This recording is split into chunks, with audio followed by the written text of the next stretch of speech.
어느 추운 겨울밤에 술에 잔뜩 취한 한 남자가 교회 문을 두드리게 되었다고 합니다. 그런데 공교롭게도 교회를 관리하고 지키는 사찰 집사님도 그날따라 얼큰하게 술에 취해 있었다고 합니다. 교회 문을 두드리는 소리에 사찰 집사님이 큰 소리로 누구세요? 물으셨어요.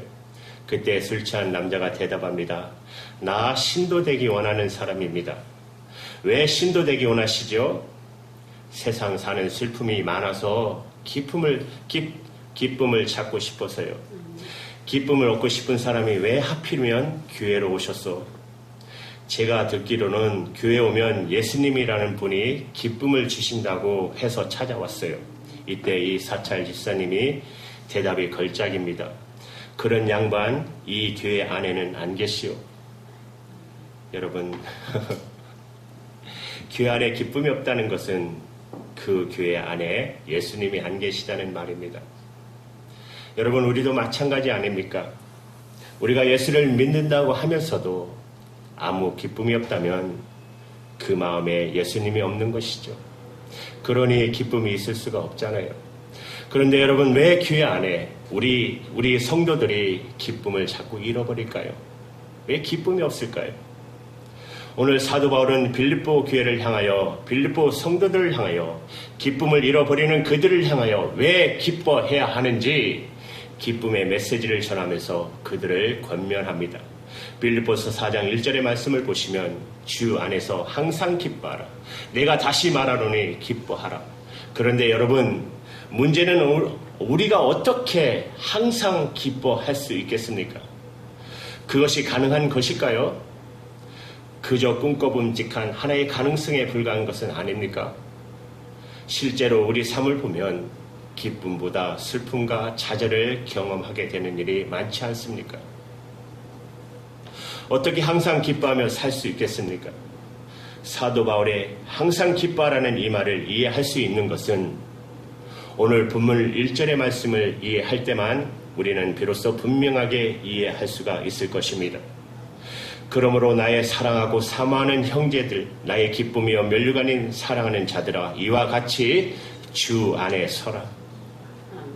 우리말 성경에는 생략됐지만 원래 헬라어 원문에는 굳게라는 단어가 있었습니다. 그러니까 이렇게 말하는 게 맞죠. 주 안에서 굳게 서라고 되어 있는 것이죠.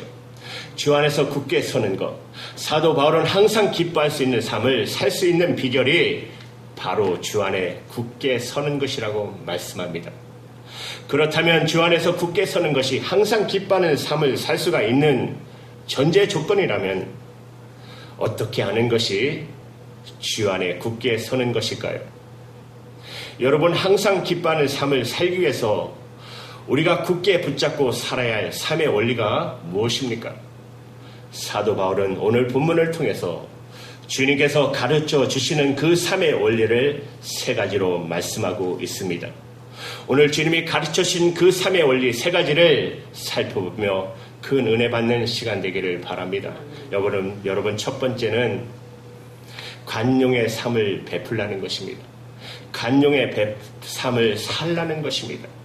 우리가 기쁨을 잃어버리는 까닭은 무엇이죠? 많은 원인이 있겠지만 우리의 기쁨을 위협하는 가장 보편적인 요소는 아마도 사람들의 관계에서 비롯되는 갈등의 문제일 것입니다. 사랑했던 사람들, 가까이 지냈던 사람들이 한순간 불편해지고 원수처럼 느껴질 때 우리는 마음의 기쁨을 상실합니다. 믿었던 사람들, 좋아했던 친구들과 한순간 불편해지고 갈등이 생기면 이것처럼 우리의 기쁨을 심각하게 위협하는 요소는 아마도 없을 것입니다. 여러분 교회 안에서도 성도들과의 관계도 똑같습니다. 사도 바울은 빌립보 성도들 사이에 이런 갈등을 발견하고는 있다는 것을 알고 그리고 그것 때문에 기쁨을 잃어버리고 있는 성도들이 있다는 것을 알았어요. 본문 2절의 말씀을 보시면 내가 유오디아를 권하고 순두계를 권하노니 주 안에서 같은 마음을 품으라. 빌립보 교회에 문제가 생겼어요. 빌립보 교회 중직자였던 유오디아와 순두계가 이들은 교회 여성교 회장과 총무 정도의 관계였을 거예요. 그런데 서로 다툼이 일어났어요. 서로 싸웠어요. 그로 인해 당을 졌어요. 이 두 사람 사이가 안 좋다는 것을 알고 사도 바울이 그들을 권면으로, 말씀으로 권면합니다. 마음을 합하고 같은 마음. 뭐라고요? 주님의 마음을 품으라고 말합니다. 빌립보서 2장 1절의 말씀을 보십시오. 그러므로 그리스도 안에 무슨 권면이나 사랑에 무슨 이루나 성령의 무슨 교제나 긍휼이나 자비가 있거든 마음을 같이하여 같은 사랑을 가지고 뜻을 합하여 한 마음을 품어. 이어서 사도 바울은 그들이 품어야 할 한 마음, 같은 마음의 공통분모로 예수 그리스도의 마음을 품으라고 권면합니다. 여러분 빌립보서 2장 5절의 말씀을 보세요. 너희 안에 이 마음을 품어라. 곧 그리스도 예수의 마음이니. 여러분 사람들과 문제가 있습니까? 성도들과 갈등이 있습니까? 사도 바울은 그 문제 해결할 수 있는 방법은 바로 예수 그리스도의 마음을 품으라고 권면하고 계십니다. 강조하고 있는 것입니다. 그러면서 사도 바울은 구체적으로 성도들이 그리스도인들의 인간관계의 갈등을 극복하기 위해서 품어야 할 그리스도의 마음으로서 특별히 관용의 정신, 관용을 베풀라는 것입니다. 여러분 빌립보서 4장 5절의 말씀을 보십시오. 너희 관용을 모든 사람에게 알게 하라. 주께서 가까우시니. 이 관용이라는 단어에는 다음 두 가지로 그 의미를 생각할 수 있어요. 첫째는 허물을 덮어주는 것. 여러분 여기서 관용으로 번역된 헬라의 본래 뜻은 무엇 위에 덮는다라는 뜻이에요. 그러니까 다시 말하면 남의 허물이나 약점을 덮는 것이 관용인 것입니다. 우리들의 이웃의 또한 형제들, 우리가 맺고 있는 모든 인간관계 속에서 갈등을 넘어서려면 그들의 허물을 덮을 줄 아셔야 합니다. 그리고 힘껏 사랑하셔야 합니다. 여러분 베드로전서 4장 8절에 이렇게 말씀하세요. 사랑은 허다한 허물을 덮느니라고 성경은 가르치고 있습니다. 여러분 허물을 덮는 것은 용서하는 것을 의미하고 허물을 들춰내지 않고 덮어주는 것, 감싸주는 것. 우리는 다른 사람의 허물을 덮을 줄 아셔야 합니다. 그리고 용서하셔야 됩니다.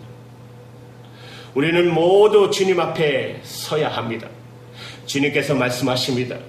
너의 간용을 모든 사람에게 알게 하라. 주께서 가까우시니라. 주님 이 땅에 다시 와서 우리가 그 주님 앞에 서는 날, 저와 여러분이 우리가 주님께 만나면 맨 먼저 드리게 될 부탁이 이런 거 아닐까요? 주님 저 좀 봐주세요. 주님 저 좀 용서해 주세요.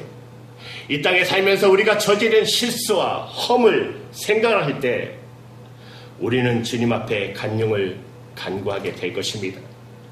주님 저를 돌아보니 허물이 너무나도 많습니다. 저에게 간용을 베풀어 주십시오. 제 허물을 용서해 주십시오. 말씀드릴 때 주님께서 뭐라고 말씀하실까요? 아마도 틀림없이 이렇게 말씀하실 거예요. 그래?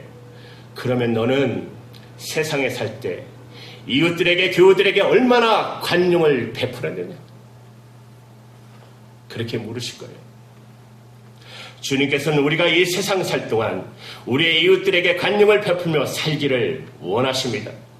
또한 너희 관용을 모든 사람에게 알게 하라고 말씀하셨어요.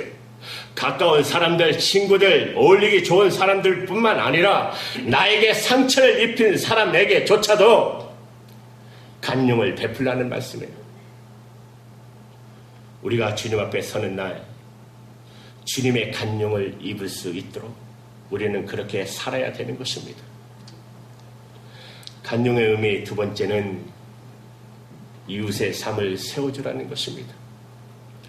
다른 사람의 허물을 덮고 용서하는 것은 관용의 소극적인 의미입니다. 관용의 적극적인 의미는 우리의 이웃을, 나에게 상처 준 사람들, 그들을 용서하는 것뿐만 아니라 그들의 필요로 하는 것을 채워줌으로써 온전히 주님 앞에 설 수 있도록 도와주라는 것입니다. 유오디아와 순두계를 향한 사도 바울의 권면을 다시 보십시오. 빌립보서 4장 2절에 내가 유오디아를 권하고 순두계를 권하느니 주 안에서 같은 마음을 품으라. 계속해서 3절에 사도 바울의 권면이 계속됩니다. 3절 우리 같이 읽을게요. 시작. 참으로 나와 명예를 명예를 찬 자 찬자 내게 내게 구하노니 복음에 나와 함께 힘쓰던 자를 저분을 돕고 또한 클레멘트와 그의 나이 동역자들을 도우라. 그 이름들이 생명책에 있느니라. 무슨 단어가 반복됩니까? 도우라, 도우라. 사랑하는 여러분, 우리는 서로에게 허물이 있을지라도, 나에게 아픔을 주었을지라도 생각해 보시면 우리는 주님 앞에 함께 가야 하는 사람들입니다. 그렇다면 서로 도와주고 세워줘야 하는 것이 마땅하지 않겠습니까?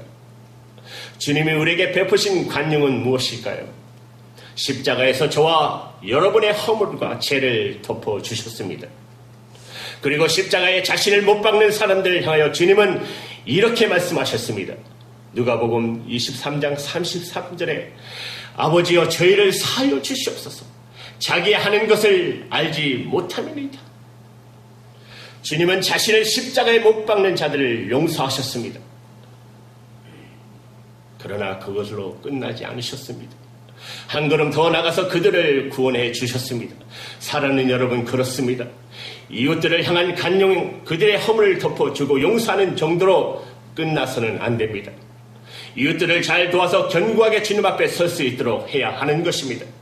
그것이 진정한 간용을 베푸는 삶인 것입니다.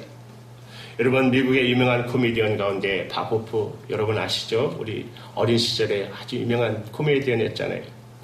그분이 월남전이 한창이던 시절에 월남에서 부상당하고 돌아온 군인들 위한 대대적인 음원 공연이 준비되고 있을 때 일입니다.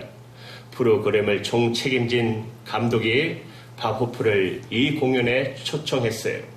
밥 호프가 없는 음원 공연은 불가능하다고 생각한 감독은 월남 전쟁에서 돌아온 이들에게 위로를 해주려면 이 중요한 자리에 당신이 꼭 필요하다며 여러 번 간곡히 부탁했어요. 이미 많은 스케줄 때문에 갈 수 없다던 거절하던 밥 호프는 자꾸만 요청하니까 그러면 제가 한 5분 정도 얼굴 보이고 내려와도 괜찮겠습니다 하고 물었어요. 주최 측에서 그렇게만 해줘도 고맙습니다. 정말 고맙다고. 밥 호프는 월남전 참정 용사를 위로하기 위한 음원 공연에 출연합니다. 5분을 약속하고 올라간 밥 호프는 5분 동안 얘기를 합니다. 사람들이 웃기 시작합니다. 그런데 5분이 지나고 밥 호프가 끝날 생각을 안 하는 거예요. 10분이 지나고 20분이 30분이 거의 1시간 동안 공연을 하고 무대에서 내려왔는데 이게 웬일이에요. 무대에 내려가는 밥 호프의 얼굴에 눈물이 흐르고 있었어요. 감독이 어떻게 된 거냐고 물었어요. 아니 5분 하기로 한 분이 왜 1시간이나 하시고 그것도 다 하고 왜 우시냐고 무슨 일이냐고 했더니 밥 호프가 눈물을 닦으면서 저 앞줄에 있는 두 친구 때문에 그렇습니다 하더랍니다. 앞줄에 있는 두 친구가 어떻게 해요? 어떻길래 그럽니까? 하니까 한번 나가서 보시라고. 한번 나가 보시라고. 앞줄에 상위 군인 두 사람이 열심히 박수를 치며 기뻐하고 있었습니다. 그런데 한 사람은 전쟁에서 오른팔을 잃어버렸습니다. 그리고 한 사람은 전쟁에서 왼팔을 잃어버린 상태였습니다. 오른팔을 잃어버린 사람은 왼팔을 사용하고 왼팔을 잃어버린 사람은 오른팔을 사용해서 두 사람이 박수를 치고 있던 것입니다. 그 광경을 보면서 밥 호프는 유명한 얘기를 남겼습니다. 저 두 사람은 나에게 진정한 기쁨이 무엇인가를 가르쳐 주었다. 한 팔을 잃어버린 두 사람이 힘을 합하여 함께 기뻐해주는 모습을 보면서 나는 참된 기쁨을 배웠다. 힘들고 만만치 않는 슬픔 많은 세상, 고통 많은 세상에서 항상 기뻐하는 삶을 살길 원하십니까? 우리의 이웃들의 허물을 덮어주고 더 나가서 그들의 삶을 세워주시기 바랍니다. 주님께서 우리에게 베풀어 주신 십자가에 우리의 죄와 허물을 덮어 보혈로 덮어주신 간용을 우리가 받았다면 이제는 그 간용을 이웃에게 베푸시길 바랍니다. 이 간용하는 삶이야말로 저와 여러분에게 항상 기뻐하는 삶을 줄 줄로 믿습니다. 여러분, 두 번째는 기도와 간구하는 삶입니다. 우리의 기쁨을 빼앗는 요소 중에 일상적인 염려가 있습니다. 여러분, 우리는 경험하지 않습니까? 마음에 염려스러운 일이 생기면 우리는 순간적으로 기쁨을 잃어버리지 않습니까? 본래 염려라는 단어는 마음이 나뉜다, 생각이 나뉜다는 말에서 나왔다고 합니다. 우리의 마음과 생각이 나눠지면 염려가 들어오는 것입니다. 염려가 생기는 것입니다. 마음과 생각이 나눠지면 그 순간 염려가 우리를 사로잡기 시작하고 우리는 기쁨을 잃어버리게 됩니다. 그렇다면 여러분, 우리에게 계속적으로 찾아오는 수많은 염려들 앞에서 어떻게 해야 항상 기쁨을 유지할 수가 있을까요? 사도 바울은 그 대답으로 기도와 간구의 삶을 우리에게 권면하고 있습니다. 여러분, 본문 6절의 말씀입니다. 같이 우리 읽을까요? 시작. 아무것도 염려하지 말고 오직 모든 일에 기도와 간구로 너희 구할 것을 감사함으로 하나님께 하래라. 아멘. 아무것도 염려하지 말고 모든 일에 기도와 간구로. 기도와 간구는 비슷한 것 같지만 강조점이 매우 다릅니다. 사도 바울은 간구와 기도라고 말하지 않았습니다. 이 순서가 바뀌면 큰일 납니다. 염려를 이기기 위해서는 기도하고 간구해야 되는데, 그렇다면 이 둘 사이에는 어떤 차이가 있을까요? 여러분, 기도란 하나님을 바라보고 찾는 것이에요. 우리가 예배의 자리에 나올 때 또한 기도를 시작할 때 하나님 아버지를 먼저 찾지 않습니까? 내 마음이 정말 하나님을 향할 때 어떤 일이 일어나는지 아십니까? 전능하신 하나님, 거룩하신 하나님이 점점점 크게 보입니다.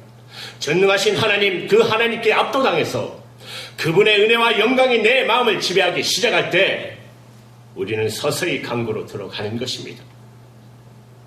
여러분, 간구란 특정한 문제에 대해서 구체적으로 기도하는 것을 말합니다. 기도를 통해서 간구로 들어온 사람은 이미 승리한 사람입니다.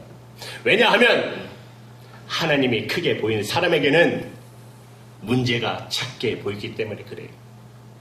내 문제가 아무리 커 보여도 전능자이신 하나님이 크게 보인다면 감당하지 못할 문제가 어디 있겠어요? 아직 문제가 해결되지 않은 채 계속 남아있어도 상관없습니다. 하나님이 크게 보인 사람에게는 이미 승리하기 때문에 그렇습니다.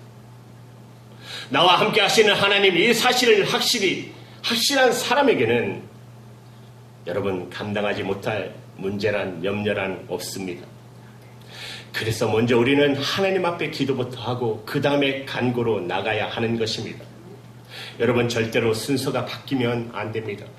간구부터 시작하면 우리는 그 문제에 눌려버리게 됩니다. 오히려 두려움과 불안이 증폭하게 될 것입니다. 처음부터 문제를 붙들고 늘어지지 말고 거룩하신 하나님을 묵상하시기 바랍니다. 거룩하신 하나님을, 영광의 하나님을, 은혜와 자비와 풍성하신 하나님을, 궁율의 하나님을, 온 세계를 다스리고 우리 인생을 다스리는 하나님을 먼저 바라보시기 바랍니다. 그 하나님이 나의 아버지, 나의 하나님이 되셨다는 믿음을 가질 때 능치 못할 문제는, 염려는 없는 줄로 믿습니다. 사도 바울이 말합니다. 아무것도 염려하지 말고 오직 모든 일에 기도와 간구로 너의 구할 것을 감사함으로 하나님께 하라. 그리하면 모든 시각에 뛰어난 하나님의 평강이 그리스도 예수 안에서 너희 마음과 생각을 지키시리라. 사랑하는 여러분, 이 땅에 사는 동안은 우리는 문제가 사라지지는 않습니다. 그러나 하나님이 나와 함께 계셔서 그분의 평안이 내 마음을 지켜주시면 이 문제를 돌파할 줄로 믿습니다. 항상 기뻐하는 삶을 살길 원하신다면 하나님 앞에 기도와 간구의 삶을 사시기를 축원합니다. 이제 마지막 세 번째는 항상 기뻐할 수 있는 삶, 평강이 지켜지는 삶입니다. 기도와 간구로 주님 앞에 나가는 사람들을 향한 주님께서 놀라운 약속을 주셨어요. 빌립보서 4장 7절의 말씀입니다. 그리하면 모든 지각에 뛰어난 하나님의 평강이 예수 그리스도 안에서 너희 마음과 생각을 지키시리라. 여기서 지킨다는 말은 군대 용어입니다. 나라를 지킨다는 뜻이에요. 다시 말씀드리면 하나님의 평안이 내 마음과 생각을 빈틈이 없이 지켜주신다는 거예요. 이것이 얼마나 놀라운 축복입니까? 그러나 여러분, 마음의 평안을 얻는 것도 중요하지만 더 중요한 것은 그 평안을 계속해서 잃어버리지 않고 계속해서 평안으로 내 마음을 지키는 것입니다. 우리는 인생 사는 동안 문제는 계속 우리에게 다가옵니다. 그 문제 앞에 서면 너무나 쉽게 평안을 잃어버리지 않습니까? 그렇다면 어떻게 지속적인 평안을 우리는 누리면서 살 수 있을까요? 프랑스 사람들이 잘 아는 유명한 이야기 한 가지를 하고자 합니다. 프랑스 파리의 정신과 병원에 어느 날 한 청년이 우울증을 호소하며 찾아왔어요. 의사가 여러 얘기를 하다가 이런 권면을 했다고 합니다. 그렇게 방 안에만 계시지 말고 밖에도 나가시고 유명한 희극배우 그리말디라는 희극배우 아시죠? 그 사람의 쇼를 좀 보십시오. 기분이 한결이 나아질 것입니다. 인생이 달리 보일 것입니다. 의사의 권고에 대해 그 청년은 아무 소리를 안 했답니다. 그리고 조용히 병원을 나서면서 이렇게 중얼거렸다고 합니다. 선생님, 내가 바로 그리말디입니다. 이 청년은 무대에서는 순간적으로 기뻐할 수는 있었지만 기쁨이 그의 생활 태도는 아니었다는 것입니다. 순간적인 기쁨보다 중요한 것은 계속해서 기뻐하는 것, 순간적인 평안보다 더 중요한 것은 지속적인 평안을 지켜가는 것입니다. 어떻게 이런 삶이 가능할까요? 사도 바울은 평안한 마음과 생각을 계속적으로 유지하려면 우리에게 두 가지 요소가 필요하다고 말합니다. 바로 건강한 사고와 건강한 행동입니다. 빌립보서 4장 8절의 말씀을 보십시오. 우리 같이 읽을까요? 시작. 정말로 형제들아, 무엇이든지 참되며 무엇이든지 경건하며 무엇이든지 오르며 무엇이든지 정결하며 무엇이든지 사랑할 만하며 무엇이든지 칭찬할 만하며 무슨 덕이 있든지 무슨 기림이 있든지 이것들을 생각하라. 여기서 중요한 단어는 생각하라입니다. 다음 절 9절의 말씀 또 같이 읽을게요. 시작. 너희는 내게 배우고 받고 듣고 본 말을 행하라. 그리하면 평강의 하나님이 너희와 함께 계시리라. 아멘. 여기서 중요한 단어는 행하라입니다. 그래서 이 8절과 9절에서 강조된 두 단어를 연결하면 우리 인생의 위대한 좌우명을 얻을 수 있습니다. 생각하라, 그리고 행하라. 그렇다면 우리는 무엇을 행하고 생각해야 합니까?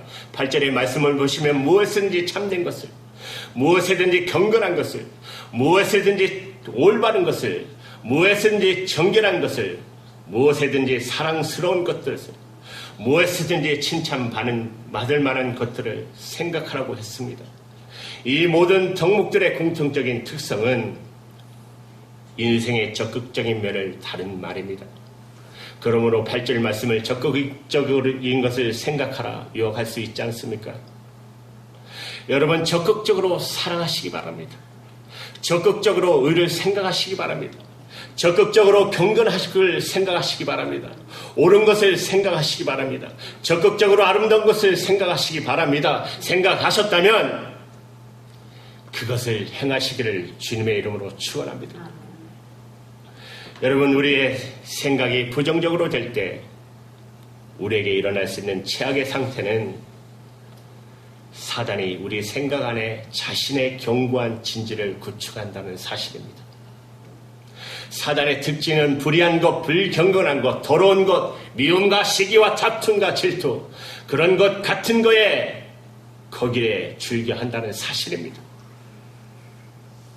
이런 부정적인 것들을 사고하는 마음속에는 사단이 자기의 털을 마련하기 때문에 그 사람은 사단의 포로가 되고 마는 것입니다.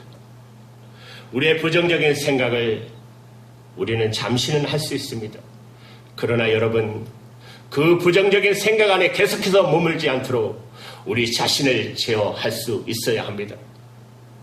하나님께서는 이러한 제어력을 모든 사람에게 주셨습니다. 그러므로 여러분 나쁜 생각이 들어오면 즉각적으로 뿌리치시기 바랍니다. 버리시기 바랍니다. 그리고 적극적으로 아름다운 것을 생각하십시오. 깨끗한 것, 정결한 것, 영광스러운 것, 사랑과 능력과 믿음과 진리와 의를 생각하고 사고하시기 바랍니다. 사단의 견고한 진을 파괴할 수 있는 것은 우리 생각 속에 들어오는 악하고 불경건한 것들, 생각들을 즉각적으로 쫓아내야 하는 것입니다. 그리고 대신 하나님이 기뻐하는 것, 거룩하신 것, 그 생각으로 채워져야 합니다. 이렇게 적극적인 것들을 마음속에 품고 하나님의 뜻대로 행하고자 하는 사람들에게 하나님께서 무슨 약속을 하셨습니까? 9절의 말씀입니다. 너희는 배우고 받고 듣고 본 바를 행하라. 그리하면 평강의 하나님이 너희와 함께 계시리라. 여러분 잘 들어보세요. 본문 6절 7절을 보면 기도하고 간구하는 사람들에게는 하나님이 평강으로 함께 하신다는 약속을 주셨어요.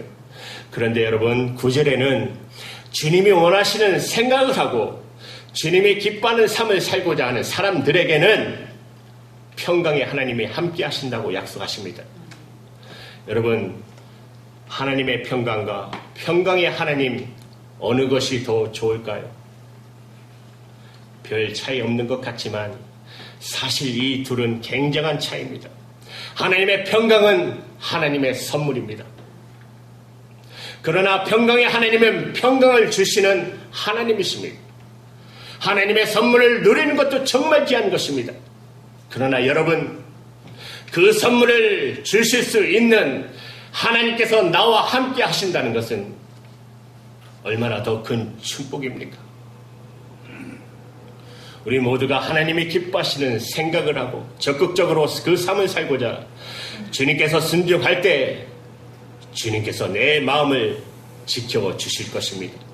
나와 함께 하시고 나를 다스릴 것입니다. 어느 누구도 뺏지 못할 견고한 평안이 기쁨이 있을 것입니다. 이 삶을 붙잡기를 축원합니다. 여러분 예수님이 2000년 전에 왜 오셨을까요? 기쁨과 평강의 삶을 주시기 위해서 이 땅에 오셨습니다. 예수님께서 탄생할 때 그 탄생을 알리는 천사들은 이렇게 예고했습니다. 누가복음 2장 14절의 말씀에 지극히 높은 곳에서는 하나님께 영광이요 땅에서는 기뻐하심을 입은 사람 중에 평화로다. 주님께서는 땅에서는 사람들의 평화로다라고 말씀하지 않았습니까?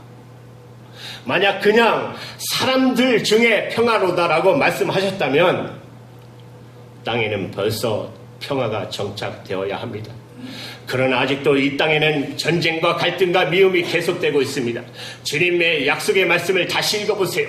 땅에서는 기뻐하심을 입은 사람들 중에 평화로다. 사랑하는 여러분, 주님께서 이 땅에 다시 오실 때까지는 전쟁과 불의와 갈등과 분열이 계속될 것입니다. 이미 성경에 예언되어 있지 않습니까? 앞으로 더 심해질 것입니다.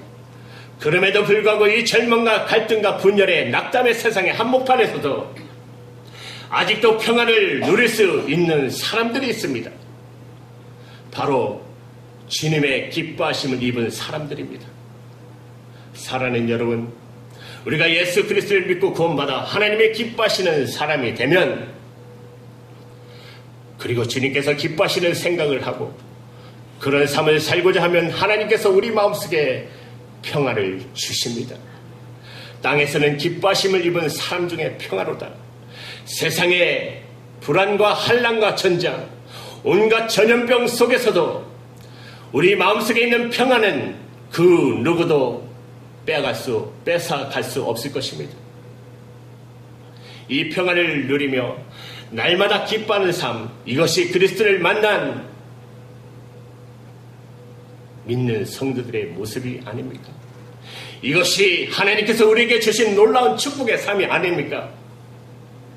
이런 놀라운 삶을 우리에게 주실 뿐만 아니라 이 삶이 지속될 수 있도록 주님께 기도와 간구로 나가시는 저와 여러분 되시기를 주님의 이름으로 축원합니다. 기도할게요.